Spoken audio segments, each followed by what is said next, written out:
কিয়ামতের ময়দানে কঠিন মুহূর্তের সময় মানুষ যখন ইয়া নফসি করবে, হাহাকার করবে, চিৎকার করবে, সূর্যের অধিক তাপের কারণে মানুষ নিজের গানের ভিতরে নিজেই সাঁতরাবে। এমন কঠিন মুহূর্তের সময় আল্লাহ পাক রব্বুল আলামিন লক্ষ কোটি মানুষের ভেতর থেকে যাচাই করে 7 প্রকার মানুষকে আরশের ছায়া দিবেন। দিন আল্লাহ এই আরশের ছায়া ব্যতীত আর কোনো ছায়া বাকি থাকবে না। এই প্রসঙ্গে আল্লাহর হাবিব সাল্লাল্লাহু আলাইহি ওয়াসাল্লাম বলেন, সাবআতুন ইয়াযিল্লুহুমুল্লাহু তাআলা ফি যিল্লিহি ইয়াওমা লা যিল্লা ইল্লা যিল্লুহু ইমামুন আদিলুন। 7 প্রকার মানুষ আরশের নিচে যারা ছায়া পাবেন, তাদের মধ্যে প্রথম নাম্বার ব্যক্তি হচ্ছে তারা যারা দুনিয়ার বুকে ক্ষমতা পেয়েছিল, আল্লাহ পাক তাদেরকে রাজত্ব দান করেছিলেন। তারা এই ক্ষমতা পেয়ে, রাজত্ব পেয়ে মানুষের প্রতি জুলুম করে নাই, অত্যাচার করে নাই। আল্লাহ পাকের রেজাবন্দি পাওয়ার জন্য, মহান রবের নৈকট্য লাভের উদ্দেশ্যে এই দুনিয়ার বুকে তারা ইনসাফ প্রতিষ্ঠা করেছিল। দ্বিতীয় নাম্বার ব্যক্তি হচ্ছে তারা ওয়াশাবুন নাশা ফি ইবাদাতিল্লাহ, যারা যৌবনকাল আল্লাহ পাকের ইবাদতে কাটিয়েছে। আল্লাহ পাক তাদেরকে সুন্দর একটি যৌবনকাল দান করেছিলেন। আল্লাহ পাকের নৈকট্য পাওয়ার লক্ষ্যে তারা এই যৌবনকালকে অহেতুক কাজে ব্যয় না করে মহান রবের নৈকট্য পাওয়ার উদ্দেশ্যে তার যৌবনকালটা আল্লাহর রাস্তায় অতিবাহিত করেছে। সুবহানাল্লাহ। তৃতীয় নাম্বার ব্যক্তি হচ্ছে তারা ওয়ারজুলুন কলবুহু মুআল্লাকুন ফিল মাসাজিদ, যে সমস্ত মানুষের অন্তর সব সময় মসজিদের সাথে ঝুলন্ত ছিল।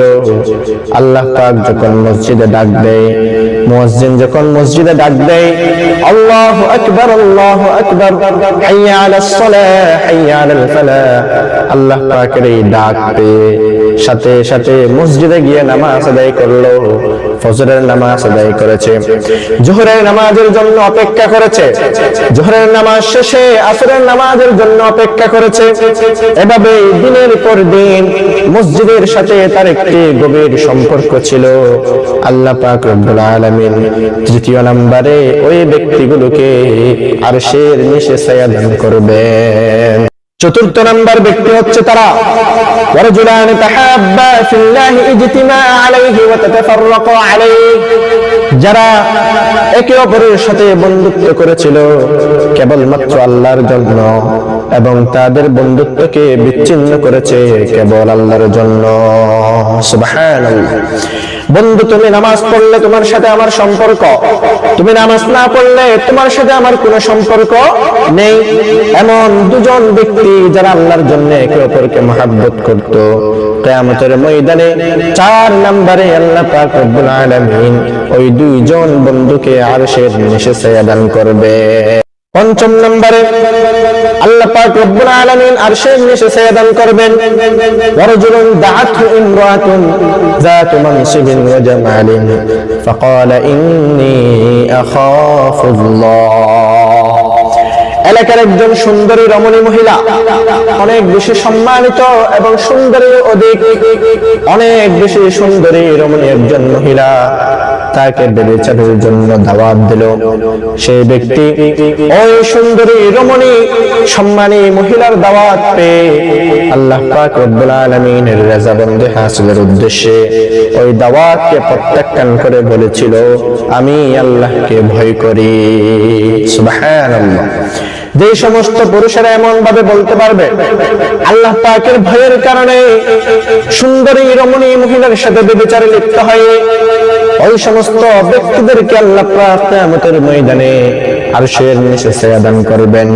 ষষ্ঠ নম্বরে আল্লাহ পাক রব্বুল আলামিন আরশের নিচে ছায়া দান করবেন ওই সমস্ত পুরুষকে ورجل تصدق بصدقة فأخفاها حتى لا تعلم شماله ما تنفق يمينه যারা আল্লাহর রাস্তায় সদকা করত, গরিব দুঃখী অসহায় মানুষদেরকে দান করত, তার ডান হাতে দান করার সময় তার বাম হাত জানতো না। অর্থাৎ আল্লাহর রাস্তায় দান করার সময় কেবলমাত্র আল্লাহর রাজাবন্দি পাওয়ার জন্য দান করত। দান করার পরে আর কোনো আফসোস থাকতো না, আমি দান করেছি কেবলমাত্র রবের নৈকট্য পাওয়ার জন্য। এখানে আফসোস থাকার কোনো কথা নাই, কোনো কারণ নাই।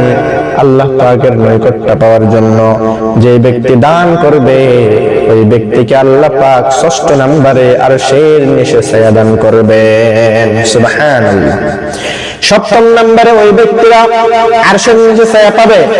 ওয়ারাজুলুন যাকারাল্লাহ খালিয়ান ফাফাদাত আইনাহু, যাদের অন্তর আল্লাহ পাকের স্মরণে, আল্লাহ পাকের তাকওয়া অবলম্বনে, যাদের অন্তর আল্লাহ পাকের দিকে তাওয়াক্কুল করে, যাদের দু চোখ থেকে অশ্রু প্রবাহিত হয় আল্লাহ পাকের স্মরণে, আল্লাহ পাকের তাকওয়া অবলম্বনে, আল্লাহ পাকের ভয়ে, যাদের অন্তর নমনীয় হয়ে যায় এবং দু চোখ থেকে অশ্রু প্রবাহিত হয়। সুবহানাল্লাহ।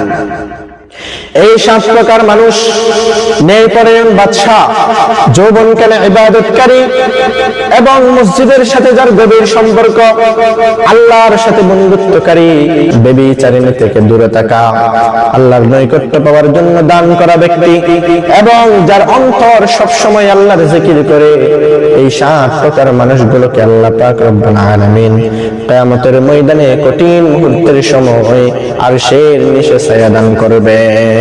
সুবহানাল্লাহ। আল্লাহ পাক রব্বুল আলামিন আমাদের সবাইকে এই ৭ প্রকার মানুষের অন্তর্ভুক্ত হওয়ার তৌফিক দান করুন। সবাই বলি আমিন।